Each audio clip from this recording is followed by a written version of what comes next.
Good morning.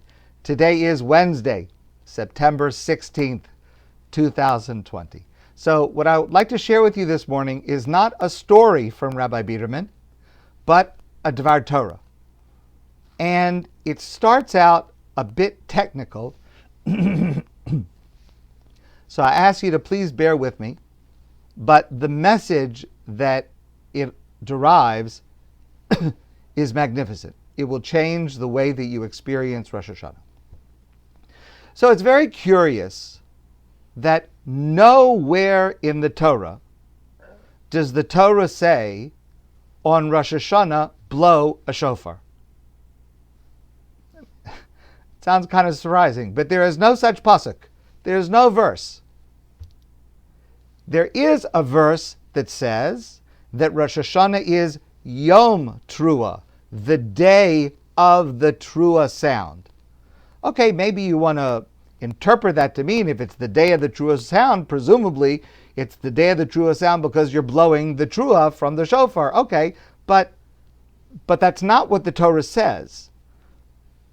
The other pasuk, the only other pasuk that relates to Rosh Hashanah, is where the Torah says the Rosh Hashanah is Zichron Trua, which means a remembrance of the Trua sound.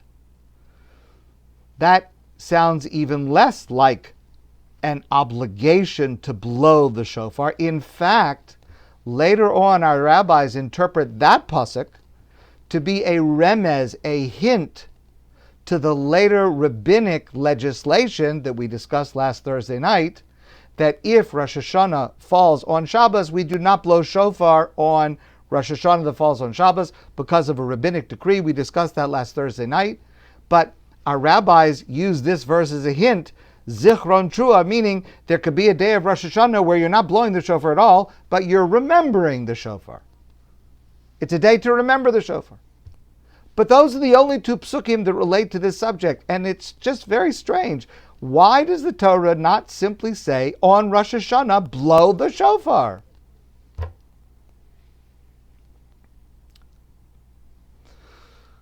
Okay, that's question number one. Question number two is, if in fact the Torah does not command blowing the shofar overtly on Rosh Hashanah, how in fact do we know that it is a mitzvah? What is the source of the technical obligation to hear the sound of the shofar on Rosh Hashanah? So this is a little bit of the complicated part, and I'm going to oversimplify just a little bit. But the Talmud says the derivation for the obligation to blow shofar on Rosh Hashanah comes from the mitzvah of Yovel. The Torah says on Yovel to blow a shofar, and the Talmud derives that likewise applies every Rosh Hashanah to blow the shofar. Okay, so let's take a parenthesis, and let's now discuss the mitzvah of Yovel, which is a completely separate subject, but let's discuss this briefly. Yovel refers to the 50th year, the Jubilee year. From the time the Jewish people entered the land of Israel and conquered and settled the land of Israel, every 7 years there was a Shemitah year, a sabbatical year. And during the Shemitah year, no one planted, no one harvested like an owner, certain debts were forgiven, and people would spend the year in spiritual study, intellectual study, but not their normal jobs. That was every 7 years. At the end of seven 7-year cycles, so that's 49 years, the 7th Shemitah, so that's a Shemitah year, that 49th year is followed by the 50th year. And the 50th year is the Yovel year. And the Yovel, you could call it like a super Shemitah year, meaning all the laws of Shemitah continue during the Yovel, so no planting, no harvesting like an owner. You understand, the general question if you don't plant and you don't harvest like an owner during a regular sabbatical year, Shemitah year, how's everybody going to eat? How are you going to feed yourself? How are you going to support yourself? Very good question. But whatever answer you come up with that question, every 50 years when you get to the Yovel, the question is double, because it's not 1 year, it's 2 years in a row of no planting, no harvesting like an owner.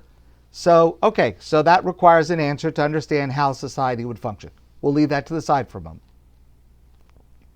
But in addition to the continuation of the Shemitah laws, there was a whole new set of laws that apply in the 50th year, the Yovel, the Jubilee year, as follows.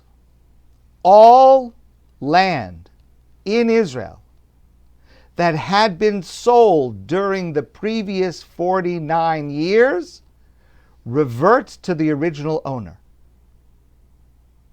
In other words, in Israel, when the Shemitah and Yovel cycles are in effect, there's really no such thing as absolute ownership of land in Israel. There's really only leasing.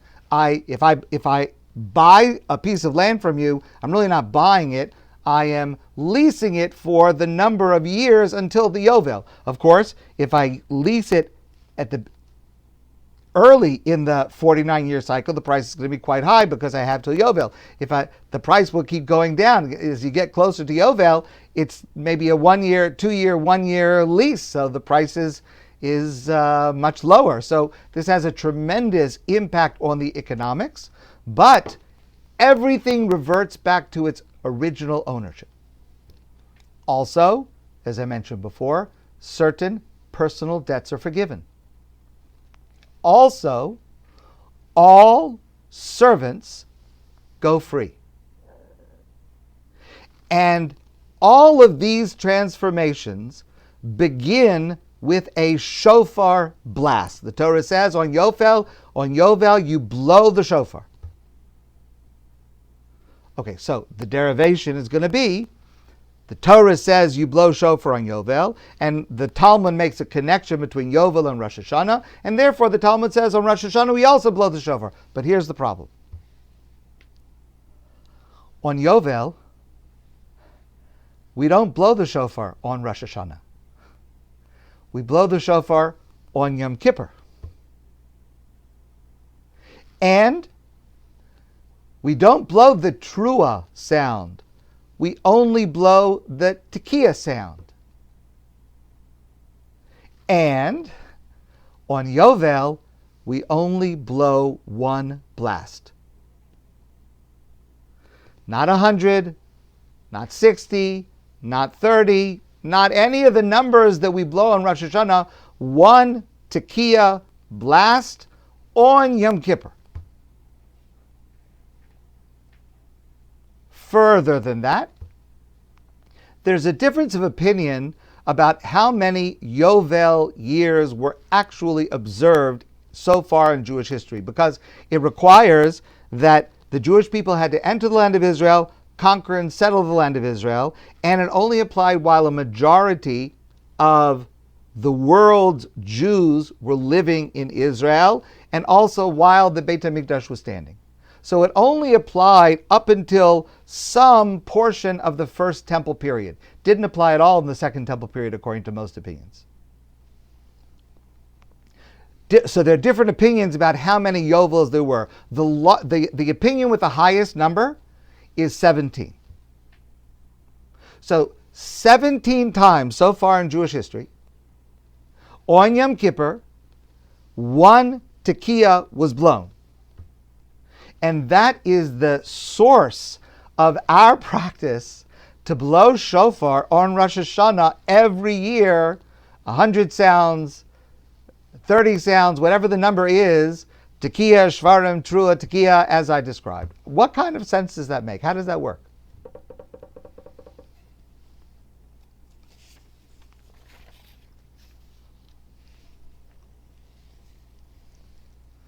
So listen to the idea that Rabbi Biderman suggests. Let's think about Yovel for a moment. On Yom Kippur, at the beginning of the Yovel year, there is one shofar blast, one tekiah. What happens when that single sound is heard?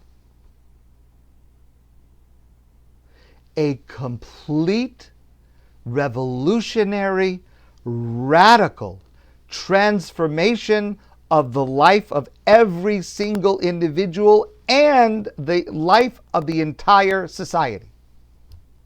It is a radical reallocation of wealth. The poor became wealthy. The wealthy became poor. Why would a person sell land that they own in Israel? Because they were poor and they needed the money. Now all of a sudden they get it back. It's like they're starting over again. It's a system that, among other goals, erases the cycle of poverty. The poor become wealthy. The wealthy become poor. Servants go free.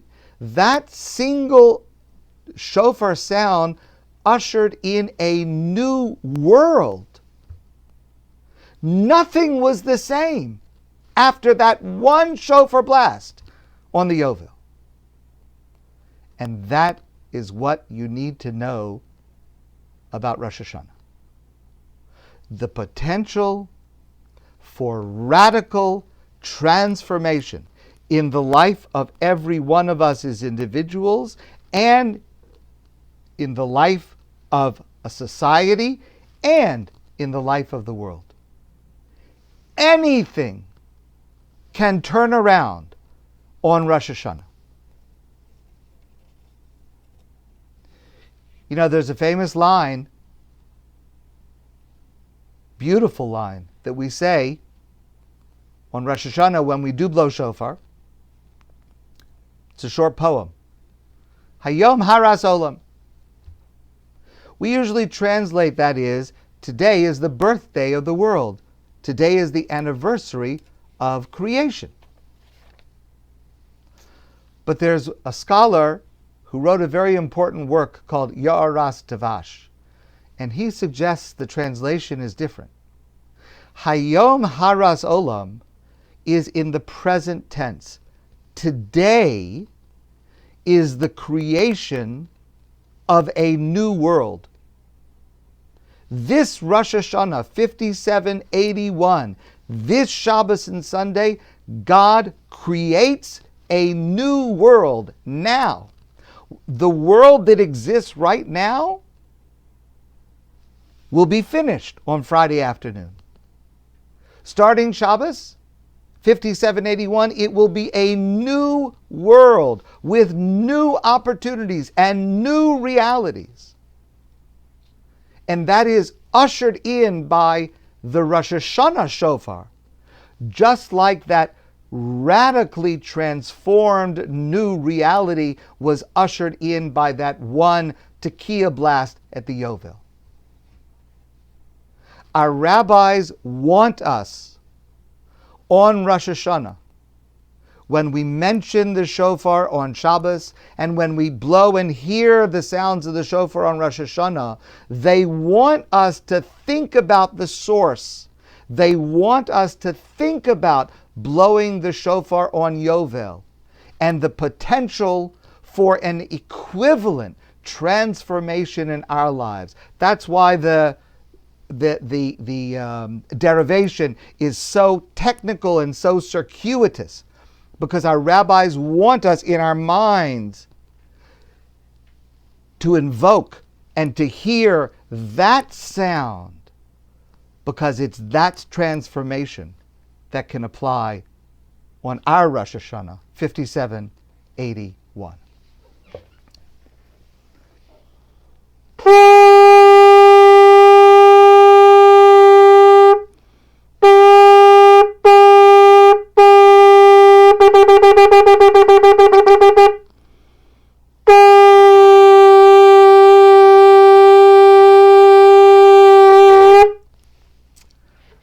My friends, I want to wish you a great day, and I look forward to seeing all of you soon in person.